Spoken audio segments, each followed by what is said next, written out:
because I think I've already introduced the basic process on how you do philosophy. Because again, philosophy is not a content, but rather it is a method. Okay? In this module, specifically, we will talk about, this is just a quick discussion on how to use methods of philosophizing and how to distinguish the methods. Dali ra siya kaayo, and then we will do a certain activity based on how you understood the said topics or the methods. So this is the title, Methods of Philosophizing, this module 2. And under module 2, we have these module learning outcomes. Define the role of philosophy, very self-explanatory, and determining truth and knowledge. You will be learning how to deal and how to determine the truth, basically what is true and what is not true. And by using knowledge, distinguish opinion from truth. Kung unsay kalahian yun ng isa ka opinion ng tao, and then unsay yun ang kalahian pag that person is telling the truth. Okay? You will learn that type of distinction. Analyze situations that show the difference between opinion and truth. Realize that the methods of philosophy lead to wisdom and truth. So, all of the things that we are doing here, identifying the process, pakitago sa smartphone, palihog.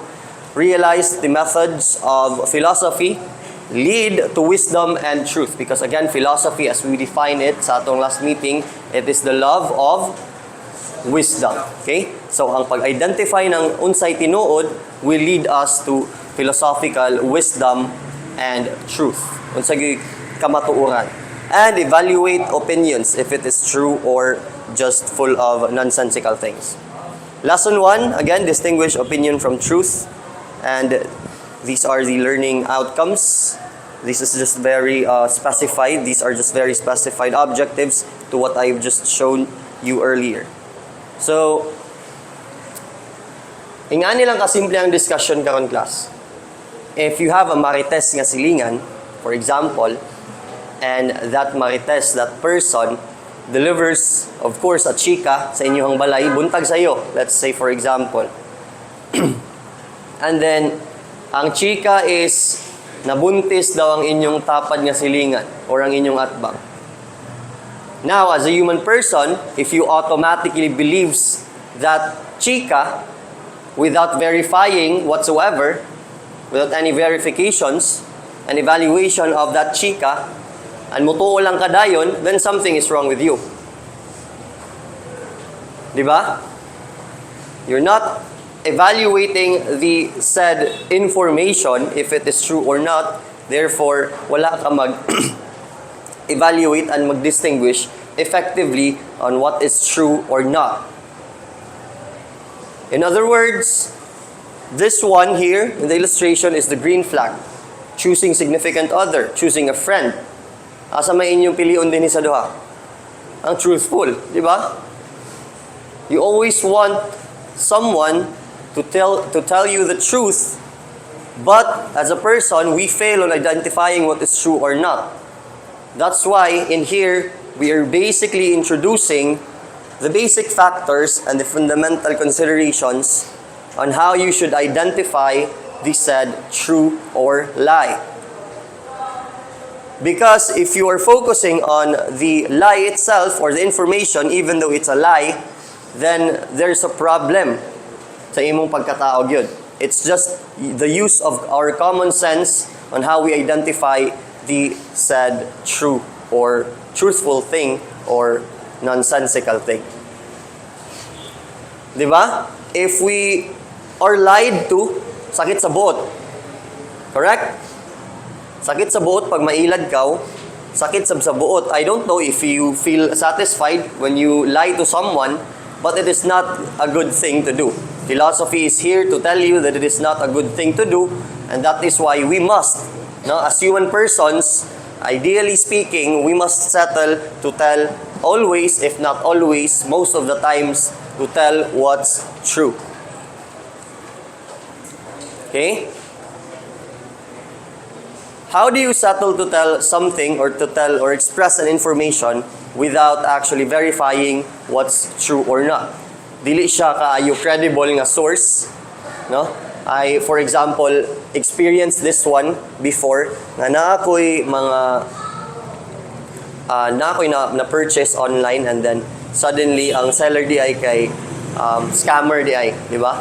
I failed as a human there to identify the credibility of that seller and what's true or not true, no? Even sa pag-purchase ng online product, how much more if sa other information ng gipanghatag ng ibang tao. Okay, nasabtan si true or lie. Okay? We must distinguish opinion from truth because that's our lesson for today. Distinguishing opinion matters because not every opinion is correct. Di ba? Natay opinion about our political system, about our president, about something in this world. Correct. Natay opinion, wala. Makaproduce ta at least ng opinion. No?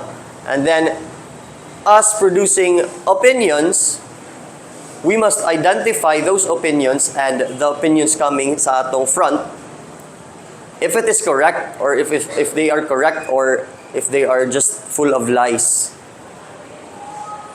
Basic common use of human knowledge, no?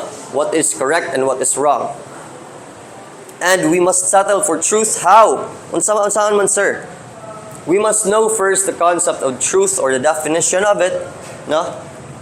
Pakibasa, palihog. Truth lies at the heart of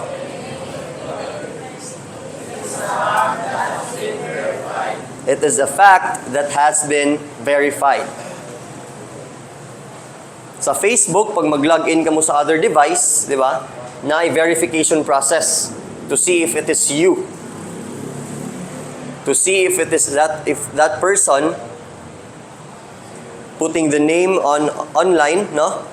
If that's really you, that's why there is a verification. Same with identifying what's true. It is a fact that has been verified and accepted by the majority of the people. And how can we know that? By using our second one, knowledge. That's why the previous topic nato, ang foundation nato is not the foundation that you put on your face. Foundation is here because it can distinguish what's true or not true.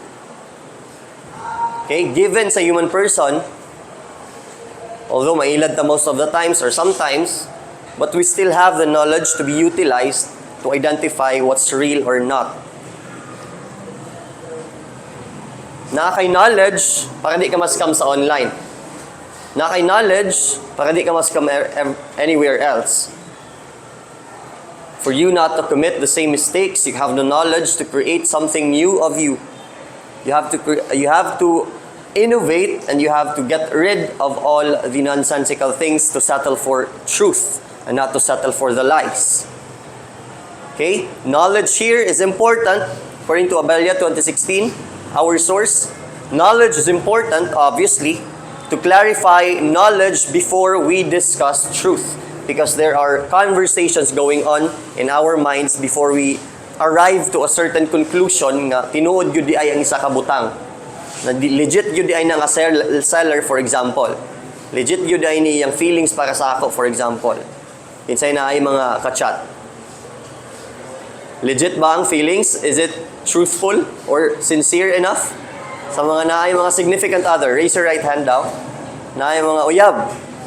Waya. Uy, mani din ay manijo. Waya.